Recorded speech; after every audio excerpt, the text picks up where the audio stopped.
Hi everyone, so July is World Color. Hey everyone, so July is Watercolor month or World Watercolor month or something like that, so I thought it will be fun to kind of do mostly videos focusing on watercolors. You know I love them, and make sure you subscribe and hit the notification bell so you don't miss any videos. Also, shameless plug, check out my new workshop, art journaling with watercolors. It's really a fantastic class, super fun. I'm giving away a spot in the class, so make sure you enter the giveaway. I will put a link here. It closes Saturday, the giveaway, and I will announce the winner on Sunday. I don't have the dates in my mind, but all the information is on that video. So I thought it would be fun to kind of do ride or die watercolor supplies. I am going to really focus on watercolors because I do a lot of like mixed media and art journaling and all kinds of things, but I will try to keep it focused. And maybe I should actually do two videos, like one for watercolor like pigments or shades that are my ride or die, meaning that, you know, what I would never want to give up if I had to give up my art supplies. Like, these would be the first things that I would repurchase, that I would keep. And let's try to really like filter it down to the absolute must-haves. So I'm going to try. It's something, you know, I really have to think about. Some things are like really easy, cobalt steel, but then others might require some more thought. So let me know in the comments which are your ride or die products, watercolors, you know, brands, pigments, brushes. I would love to know, and I think other viewers would also enjoy seeing what other artists enjoy. And yeah, I think this one will be probably just a general one, and then maybe we can do another one with just those favorite pigments or colors that I don't want to live without. Now, I do want to mention that I have changed my kind of shopping habits and just trying to be more intentional with things that I buy. So you can hear more about that in this video here that I posted recently about things I no longer buy. So it might be a bit confusing, I guess, or because I might mention things that are my absolute favorites, but still that I will not buy from now on because they are probably not vegan. That's the main issue with some of the supplies that I adore but will no longer buy. So I just want to be, you know, completely transparent with you and say that probably a lot of the things that I will talk about, while I love them and enjoy them and will continue to enjoy them until I run out of them, or until something like a brush no longer works for me, or, you know, like watercolor brushes, if you take good care of them, they will last you years and years and years, like decades. And I can see that already with certain brushes that I've had for years and use daily, heavily, and they look like new. So while I might talk about these products and how much I love them, I would not purchase them again for ethical reasons, like my personal reasons. So I just want to give you all the information. You can make your own choices. I know most people are not vegan, and so it might not be a consideration to you. I'm giving you all my thoughts, all my reasons for liking something, but yeah, just if you don't see it in the future, it might be a product that I really enjoyed but I no longer buy because it contains animal products in it. So just to make that clear, I'm going to switch you to like a eagle eye view. Eagle eye, not so. If an eagle was sitting here, then that's how it would see my desk. Just because I think then, you know, you can get a better look of the products instead of just looking at me like trying to get things to focus and everything. So I hope that's okay with you. You will hear me talking, but we can actually take a look at the products, like a better look. So yeah, let's do this. When it comes to paint, I think if I lost all my paints, it's too painful to even talk about this as a possibility, but I would probably repurchase some version of this. This is what I call my rainbow palette. It has 26 colors, and I have a video showing exactly which colors are in this palette. So I will leave links to everything.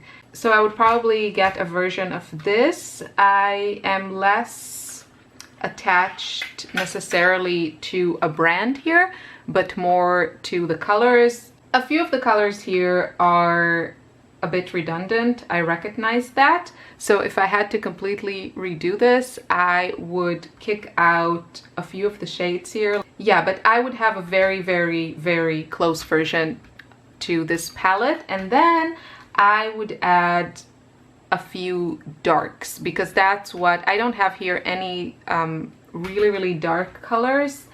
I think the darkest ones that I have here are like this turquoise from Schmincke and ultramarine blue.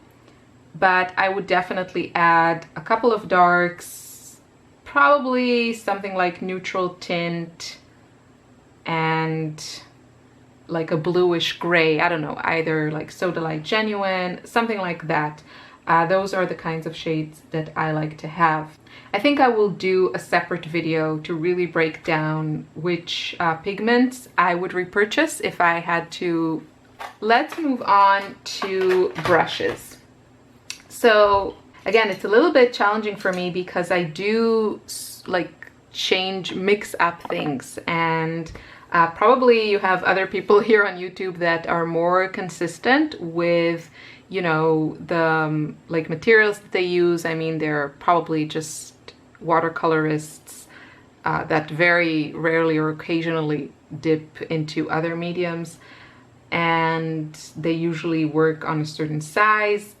I move around a lot. I like to change things up. I like sometimes to work big and then sometimes small and then sometimes really small. So that obviously influences which supplies I use, but the most used ones, and then I just have like larger versions of the same things if I'm working on a larger scale. I like round brushes. Those are like my go-to. This is the Paul Rubens number 6. I don't think it's anything special. It's just a good brush. So this is a round number 6. This is, as far as I know, animal hair.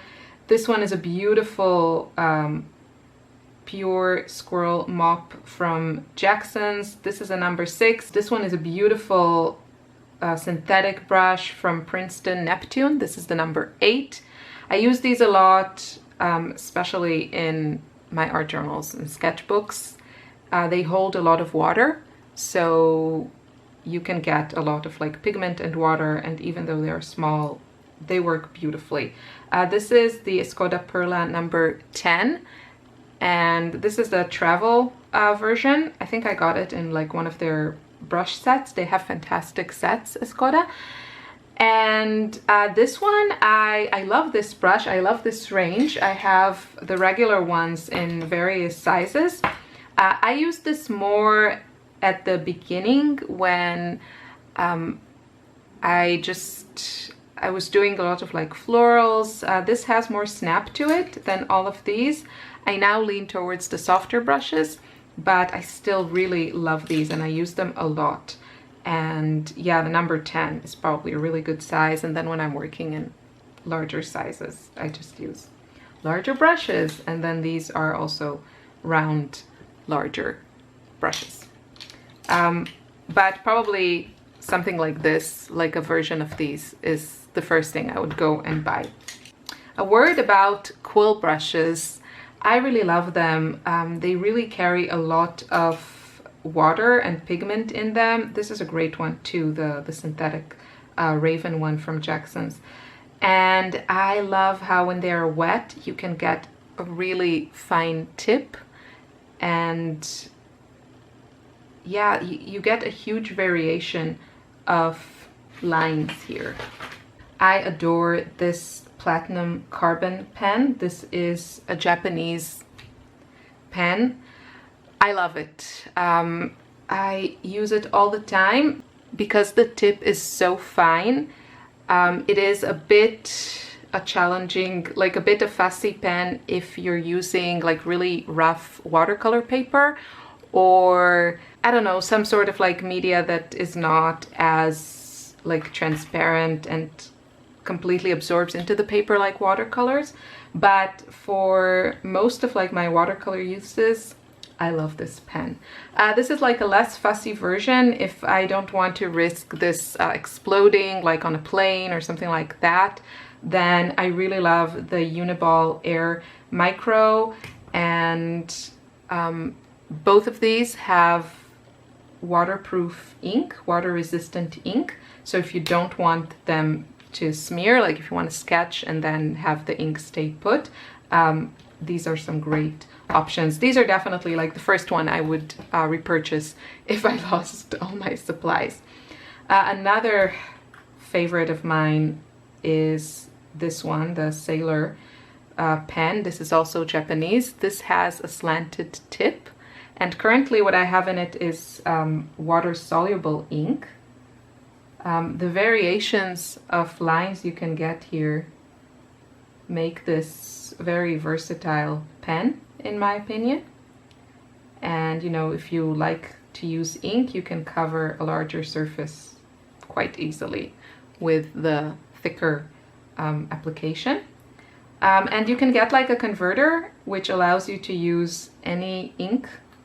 It's a beautiful, beautiful fountain pen, and both of these are quite inexpensive for fountain pens. And I've used, especially this one, I've used now for years, and it's stayed in really perfect condition. So I love these. White gel pen is a must for highlights, absolute must. The Jelly Roll number 10 is great. As for pencils, they are essentials to me, but I don't have a special attachment to any brand. I would definitely go out and buy probably this one, the Stabilo All Pencil in Graphite. It's my favorite one. They also have other colors. The graphite is my favorite. This is water soluble. I've also gotten recently this one from Eberhard Fabel. I think it's a German brand. Also water soluble, also works great. So I don't have any particular loyalty to the Stabilo ones, but they are very easy to find. And I think on Amazon you can get packages of 12. So it's a good choice. And then a regular pencil, again, I don't have particular attachments. These are relatively new to me, the Staedtler Mars Lumograph. I really like them. I'd probably get like a 2B and then maybe an 8B. So they're really, really soft. 8B is the softest, and then 2B is kind of in the middle, but more on the soft side. These are not water soluble. I'd probably get those. This is kind of a sad farewell. I thought about it and I thought about it and I thought about which art journals are my ride or die. Now, obviously, loose sheets of paper give you a lot more flexibility because you can choose exactly which paper, which size. You have just a lot more choice than a ready-made sketchbook. But I really enjoy the ease of, you know, just picking a sketchbook and using it as it is without having to figure it out. But I will be making my own sketchbooks from loose sheets of watercolor paper, hopefully still this month, so stay tuned for that. I just want to watch as many YouTube tutorials as I can. But my favorite, and I think it's mostly for kind of that special feeling that you get towards certain supplies, even if on paper they are just as good as others or not even as good as others, and I'll explain that in a second. I have to go with the Cuddy journals. Now, as I mentioned in the beginning, I won't be buying these again because they have, the paper is sized in gelatin, if I'm not mistaken. But I finished several of these. Something about them, the fact that they look so handmade, so maybe that should give me hope to loving my own journals as much as I love these. I find these so enjoyable to paint in. These are the rough, I like their rough paper. It feels very handmade, and it's probably the reason that it's not as uniformed in quality. You will see certain like faults, or what's the word that I'm looking for? Yeah, certain areas on a page might not have like perfect sizing or something. It looks very handmade, and that's why I love it. And it also paint granulates beautifully on it, as you can see, which is really, really important to me. And I think that's why I also lean towards rough paper, or cold press is like the smoothest I can go. But I really love rough paper. And you can see this is one that doesn't have really a binding, and this one has this hard cover. Not binding, I mean this one doesn't have a cover, and this one does. I love them both. I don't know, I just love the way that they feel. I also have the ginormous one, which I show on my channel. I will link you to that video. And I loved that journal too. That one is also bound like this without a cover, so just like signatures. Yeah, and then, you know, there's the whole Stillman and Byrne journals, which I always recommend, and I stand behind that recommendation because they're fantastic. My favorite actually is the Alpha series.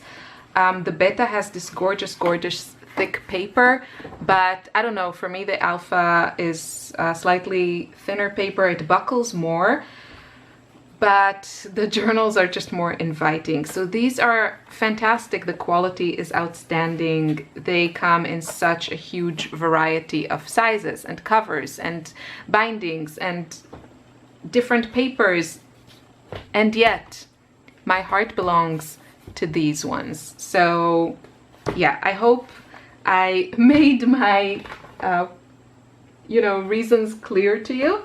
And now just a few boring miscellaneous stuff. So these like clips, I use the smaller ones for smaller journals, and then the larger ones, they're a must. Yeah, I would run out and get those immediately. A date stamp. I love the roller stamp because it's just so easy to use, and it's less fussy. Obviously you can have more options on like a smaller size with like acrylic stamps, but yeah, I love this. I love dating my sketches, and for me this is a must. And then some sort of like black archival ink. You don't want things to start running because the date is like so small.